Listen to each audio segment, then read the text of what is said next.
Bismillahirrahmanirrahim. Assalamualaikum warahmatullahi wabarakatuh. Pernahkah kita merenungkan bahwa tempat yang berjarak 500 tahun perjalanan dari muka bumi itu adalah tempat sebuah negeri di mana makhluk-makhluk mulia yang tinggal, yakni tempatnya para malaikat. Namun sebelum lanjut, alangkah baiknya tekan tombol like, comment, dan subscribe terlebih dahulu agar kami lebih semangat lagi membuat konten-konten kebaikan seperti ini. Jika sudah, langsung saja ke ceritanya.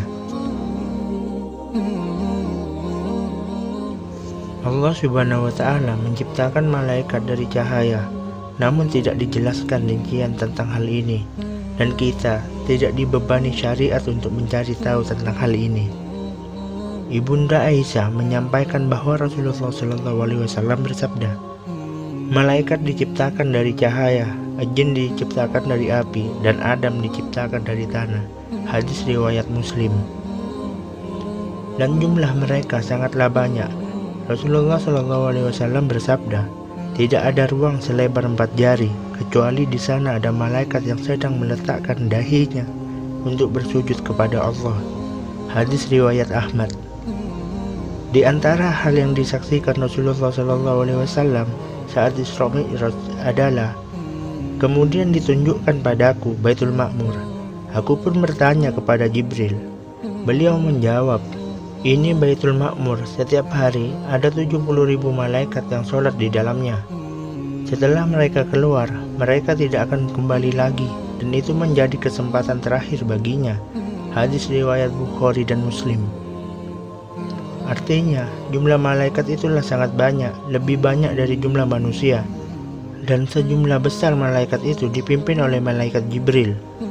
Al-Quran dan Sunnah menyebutkan beberapa malaikat yang hendaknya dikenal oleh kaum muslimin, yaitu malaikat Jibril, Israfil, Maut, Munkar dan Nakir, Raqib dan Atid, Ridwan dan Malik. Mereka malaikat-malaikat yang tak pernah lalai dari apa yang diperintahkan, dan tidak pula mereka memaksiati Tuhannya. Para malaikat adalah makhluk yang terbuat dari cahaya yang Allah ciptakan dengan sayap-sayap. Allah Subhanahu wa Ta'ala berfirman, segala puji bagi Allah, pencipta langit dan bumi, yang menjadikan malaikat sebagai utusan-utusan untuk mengurus berbagai macam urusan. Masing-masing ada yang 2, 3, dan 4. Allah menambahkan kepada ciptaannya apa yang dikehendakinya. Sesungguhnya Allah Maha Kuasa atas segala sesuatu. Al-Quran Surat Fatir ayat 1. Di antara malaikat yang dipimpin oleh malaikat Jibril adalah malaikat pemikul arsy, pemikul ciptaan Allah Subhanahu wa Ta'ala yang terbesar. Rasulullah SAW bersabda, aku diizinkan untuk menceritakan tentang salah satu malaikat Allah pemikul arsy, yaitu antara daging telinga dengan pundaknya sejauh 700 tahun perjalanan. Hadis riwayat Abu Daud. Salah satu dari pemikul arsy adalah Israfil, sang peniup sangkakala. Diameternya adalah antara langit dan bumi, sedangkan jarak langit dan bumi adalah 500 tahun perjalanan dengan kuda yang tercepat. Dari Al-Abbas bin Abdul Muttalib, Rasulullah SAW bersabda, apakah kalian tahu jarak antara langit dan bumi? Para sahabat menjawab, Allah dan Rasulnya lah yang mengetahui.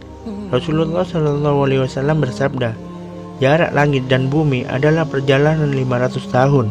Hadis riwayat Abu Daud. Betapa agungnya penciptaan malaikat pemikul arsy. Itulah salah satu malaikat yang begitu besar dan Jibril adalah pemimpinnya. Malaikat lainnya adalah malaikat Malik, sang penjaga neraka. Pernahkah Anda mendengar hadis tentang sifat fisik penduduk neraka? Penduduk neraka adalah orang-orang yang Allah besarkan fisik mereka.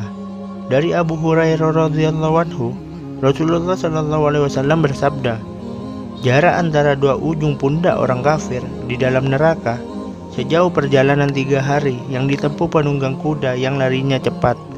Hadis riwayat Bukhari dan Muslim.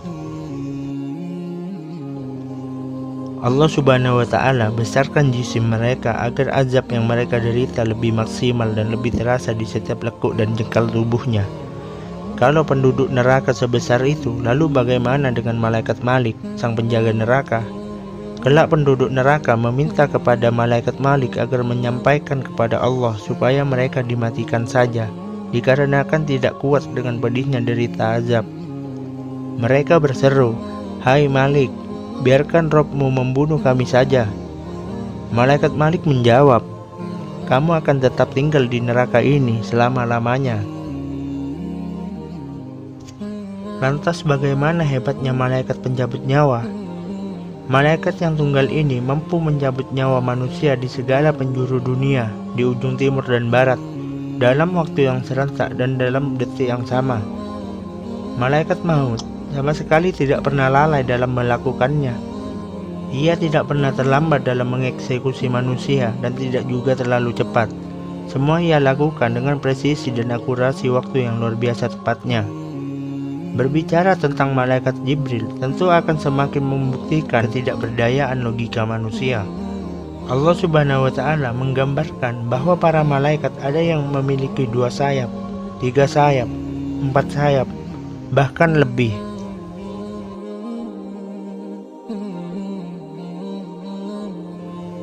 Sedangkan akal manusia hanya mampu menggambarkan mereka dengan 2 sayap saja, yakni kiri dan kanan. Apalagi 600 sayap seperti malaikat Jibril. Rasulullah SAW bersabda, "Saya melihat Jibril dalam wujud aslinya. Ia memiliki 600 sayap yang menutupi langit." Ibunda Aisyah radhiyallahu anhu pernah bertanya kepada kekasihnya Rasulullah SAW tentang 2 ayat di dalam Al-Quran, yakni ayat dalam At-Takwir. Dan sesungguhnya Muhammad melihat Jibril di ufuk yang terang. Dan sesungguhnya Muhammad telah melihat Jibril itu dalam rupanya yang asli. Rasulullah SAW menjawab, "Itulah Jibril yang tak pernah kulihat dalam wujud aslinya, kecuali pada kesempatan itu saja. Aku melihatnya turun dari langit, di mana tubuhnya yang besar memenuhi ruang antara langit dan bumi." Hadis riwayat Muslim. Rasulullah SAW melihat Jibril dengan bentuk aslinya. Dia memiliki 600 sayap. Setiap satu sayapnya dapat menutupi ufuk. Dari sayapnya berjatuhan mutiara dan yakut dengan beragam warna. Hadis riwayat Ahmad. Allah Subhanahu wa Ta'ala mensifati malaikat Jibril dengan firman-Nya, "Sesungguhnya Al-Quran itu benar-benar firman Allah yang dibawa oleh utusan yang mulia Jibril, yang mempunyai kekuatan dan mempunyai kedudukan tinggi di sisi Allah, yang mempunyai arsy, yang ditaati di sana di alam malaikat lagi dipercaya." Al-Quran Surat At-Takwir ayat 19-21. Di dalam Sahih Bukhari juga disebutkan dari Abu Hurairah radhiyallahu anhu bahwasanya Rasulullah SAW bersabda, "Jika Allah mencintai seorang hamba, maka ia memanggil Jibril dan berfirman bahwasanya Allah mencintai fulan, maka cintailah fulan." Dan Jibril pun mencintainya. Kemudian Jibril pun mengumumkan kepada penghuni langit bahwasanya Allah mencintai fulan, maka cintailah ia. Dan para penghuni langit pun mencintai fulan.